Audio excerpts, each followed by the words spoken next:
Hi, I live in a school bus, a Skoolie if you will. Now a lot of folks when they build these things, they make them so pristine and beautiful, it's model home worthy. It is mansion level goodness. Not ours. We built ours to be functional. And it shows. Now, despite that critique that I just threw out there, this is our home. This is the Huckleberry. It is where we have lived for 4 months now, 8,000 miles. We've traveled across the country in it. I really kind of want to show you what it's like to live in a 30-foot metal box on wheels that used to drive kids to a rural school, and God knows what you're going to find underneath the floorboards, but this is home. God help us. So let's answer the big question first that's on your mind. Can you cook a gourmet meal inside of a school bus? And that answer is yes and no, because sometimes you have to cook outside. Before I take you on a little don't you just love how much head height I've got in this thing? Actually, I don't rub all that much. Anyway, before I take you a tour on the kitchen, I have to throw a little caveat out here. We live in this school bus. It is not a pristine model home, nowhere close.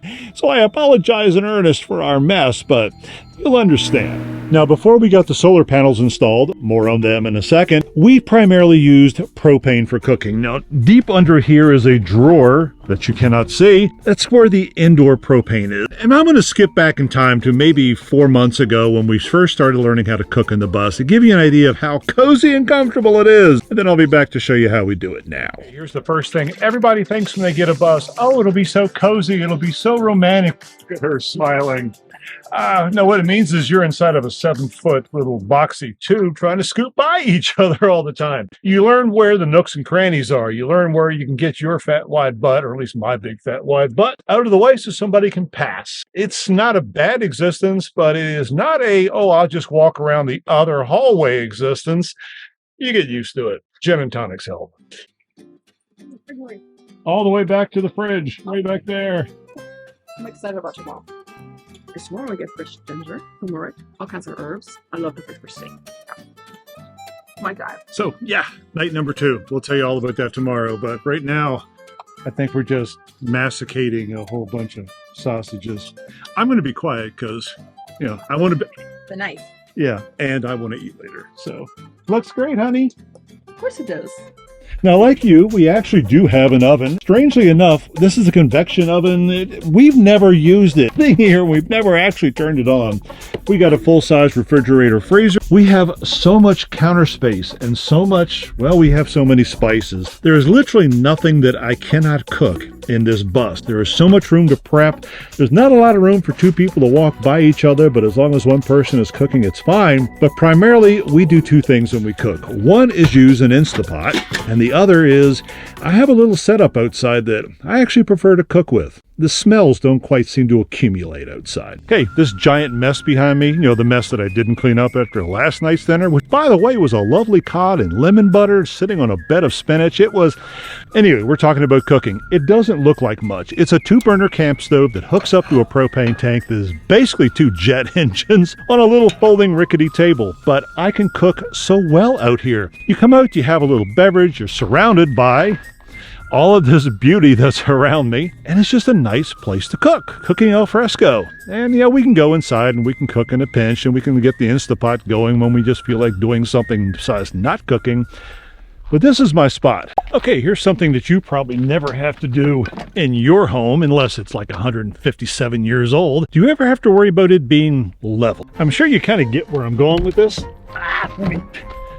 That was hard to do left-handed. Let me show you what we have to do. Now, we moved the bus this morning because we were seriously like almost standing up in bed, nose down so much. We have to put little blocks under our tires. That's actually not enough. We could go another inch or 2 and we would still be kind of iffy on the level. But it's not just this, it's well, let me go show you. So when you hop out of bed, you immediately face that way.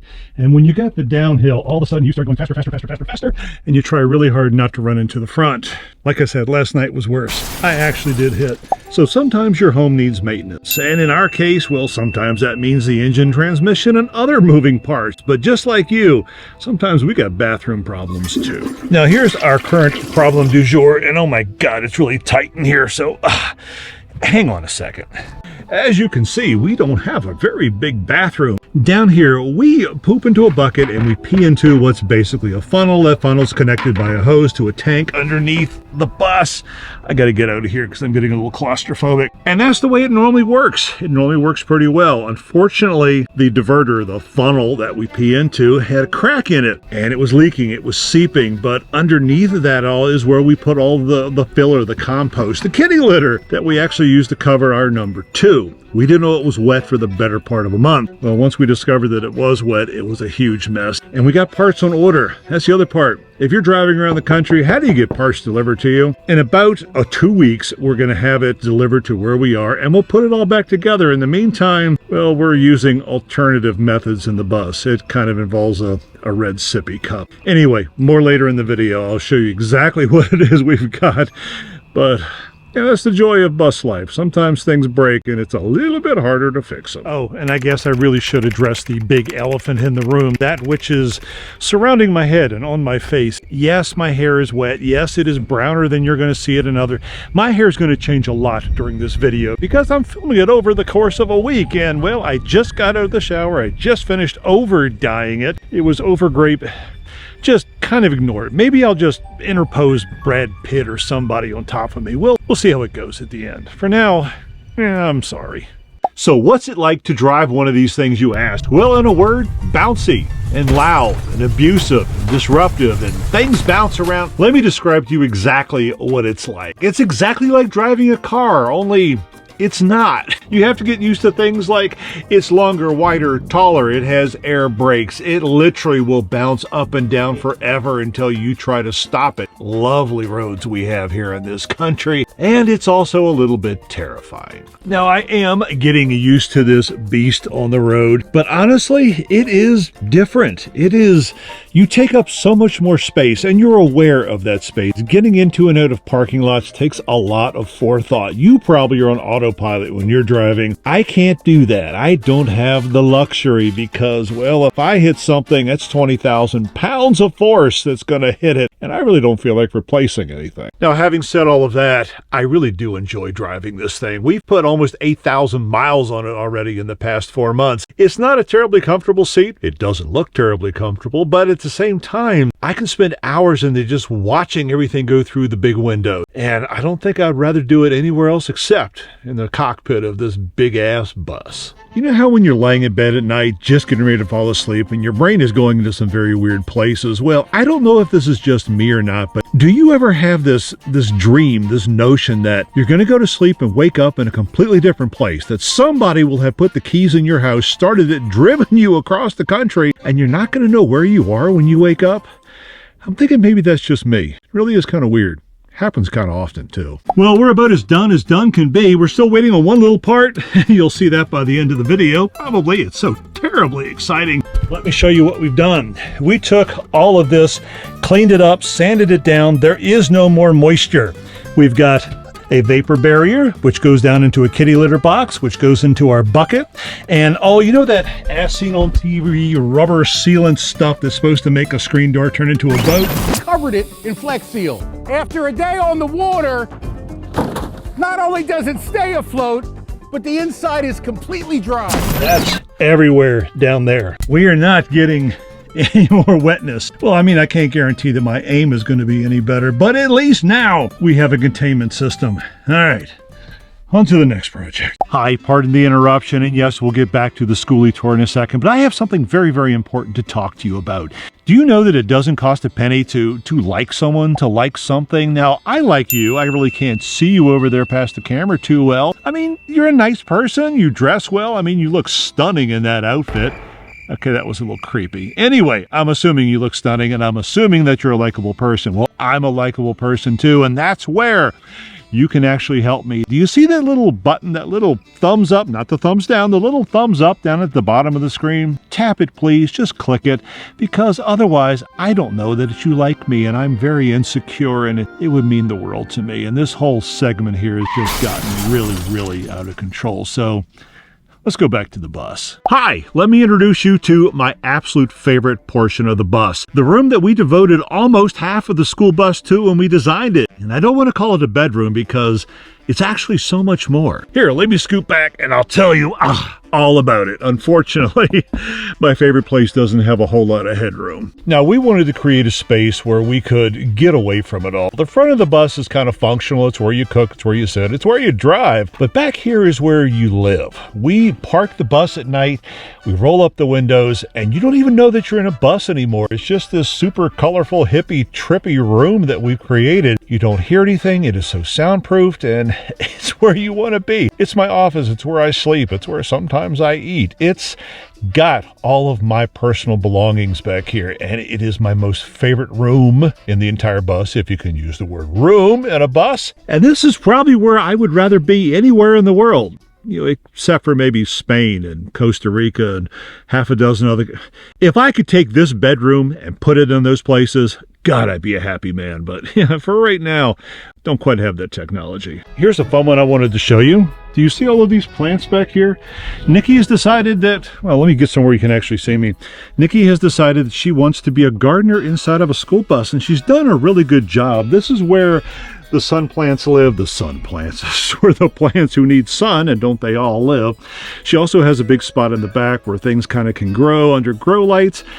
We haven't got any real food out of it yet. The herbs have been pretty good, but mostly it's nice to have some green laying around, and it's kind of a welcome addition. Granted, it does block the mirror right there when I'm driving sometimes, but sometimes you gotta make sacrifices. Now, there is one part of bus life that you probably don't experience that we have to every single day, and that's caring for your utilities. Now, maybe you're a prepper, off-grid, I hate human beings kind of guy. If so, I'm really not sure why you're actually watching me on YouTube. Assuming that you have a house you're plugged into the grid, the man is supplying you with water and sewage and electricity and all of that happy crap. We got to generate our own, and it's become quite the obsession for me. Now, the big one for us up until recently has been electricity. We do have solar panels on the roof right now, 1,200 watts worth, and we've got 2 banks of solar panels that we can move around portably, which is another 800 watts. Now, I am just obsessed with this. I have a little app, and I am constantly trying to get to 100%, trying to manage how much electricity we use, how much we have. Now, it's a lot easier with these solar panels, because before, we didn't have much. We had to go to RV parks. We had to plug into places, and it became, well, kind of a nightmare for me. But now, feeling a lot more free. We can go a lot more places. Now, water really isn't a problem. If you want to take a peek in here, we've got, everybody looking? Yeah, you can see it there. We've got 100 gallons on board, and we've never run out of water. Water is not our problem. Sewage is our problem. Now, when I say sewage, I'm talking about gray water. Our composting is pretty easy. We just throw it in a bag and try to dump it into a trash can with nobody looking. But the gray water, which is everything that comes out of the sinks, everything that, well, comes out of the urine diverter goes into a tank that's sitting well under there. The problem is that tank is 40 gallons and our fresh water is 100 gallons. And about every 2 days, we need to dump. Sometimes finding a place to dump is not easy. Okay, let me see if I can get up here without falling down so I can talk to you. Propane tanks. This is what we have as far as cooking. 1 tank goes to the inside, 1 tank goes to the outside. It's got hooked up to our water heater, but this thing behind me is what I really want to talk to you about. That antenna right back there, that is our Starlink. It's how we get internet. Now, we have plopped that thing up on that pole all across this country, and there has never once been a place where I could not get internet. Now, unless you've got these things, which were kind of surrounded by trees, you try to park really carefully to kind of get a clear line of sight. Usually that works, but we have never once had a problem with that Starlink. Yes, I have some minor gripes about it, but overall, best $130 we've ever spent. It's actually so much faster than we even had at home. So that's our utilities. We have to bring them with us. We have to create what we use, and we have to be very, very careful about, well, how we get rid of the stuff that we don't. Things you don't think about, things we have to every day, but amazingly, you get really used to it really fast. Minor bathroom update. Now, the plastic piece, the diverter, the funnel, if you will, that we're going to be peeing into, it doesn't get here for several more days, and I don't want to hold up this video just to show you a plastic piece. If you go to the community tab in about a week, I'll throw a picture of it up there in case you're interested. I don't know why you would be interested, but in the meantime, this works. It's functional. I mean, Nikki still has to pee in her little red sippy cup, but it kind of works otherwise. There is a part of me that wants to talk about storage and minimalism, but it's kind of a touchy subject. It's also something that I think everybody who lives in a small space deals with. As you can see behind me, we have a lot of stuff. I don't have a lot of stuff, but together there's stuff that we have to have. Nikki likes her stuff, but there's only so much space that you can put your stuff. And that just kind of becomes a daily, well, let me explain. Here's what the bus looks like on a normal day. Things are just stacked up everywhere. You got a kitchen counter? Well, it's not really a counter because this is where you thaw stuff. It's where you put your dirty dishes that you haven't gotten to. Everything that you pack up here, it looks chaotic, but the problem is that bus will bounce everything around. All of this stuff has probably hit me in the head at least once. Then you've got all this other storage. Where do you put things?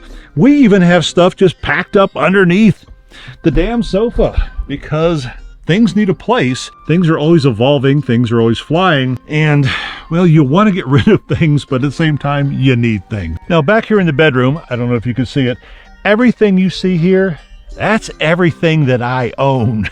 I would show you Nikki's side, but she'd probably be upset with me.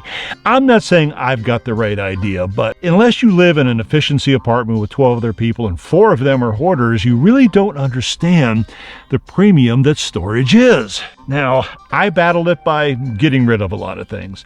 Nikki likes to have, well, anytime she needs something, she wants to be able to touch it. And I do avail myself of that as well, but this is the problem. This is the biggest problem of bus van life. Where do you put your shit? Now, there is one similarity between home ownership and bus ownership, and that is care and maintenance and feeding of where you live. Now, granted, everything here is probably similar enough, like there's electricity, there's plumbing, and there's whatnot. I typically do all of those repairs because I haven't seen in the yellow pages anyone says, hey, we do Skoolie bus plumbing. But what we have that you don't have is the engine, the transmission, the tires, you know, all the mechanical stuff that actually gets our home from point A to point B. Now, recently, and I'm going to pop a link up to the video that happened on that, our bus stopped getting from point A to point B. We had a serious overheating issue that cost us many thousands of dollars and took well over a week to resolve. Those are things that we didn't think about when we were living in a suburban home in the middle of Miami. There are things that we think about now, and honestly, it's kind of a constant fear of mine. The bus is 15 years old. It's got 250,000 miles on it. Now, it's sturdy. The Huckleberry is, knock on whatever that was, the Huckleberry seems solid. It has been performing flawlessly ever since we got that radiator fixed. But at the same time, it's an old bus. And I'm the one responsible for getting us from point A to point B and, well, kind of paying for it when it goes wrong. It's a worry, it's a fear, but it's not one that's going to stop us. It's sort of a life lesson. It teaches you to, well, to be resilient, to be flexible, to, well, maybe drink a little more rum at night just to kind of get you over those fears. Thanks for watching.